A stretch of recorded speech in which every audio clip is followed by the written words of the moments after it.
Today I'm laying this floor. I'll cut two starters, one at 32, one at 16, and then the fulls are 48. So this one's a 32, and I just snap it right into place. Then here's my 16. And I already went and cut it because it was a little long right here in the corner. And then we'll come here. This is how you snap them in. You put this corner in first, pull as close as you can, and then you'll work it in.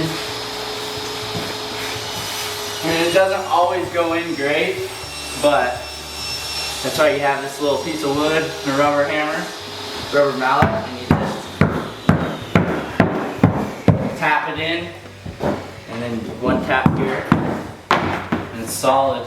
But you want to make sure you hit on this top edge or you'll damage that. So that's how you lay a floor.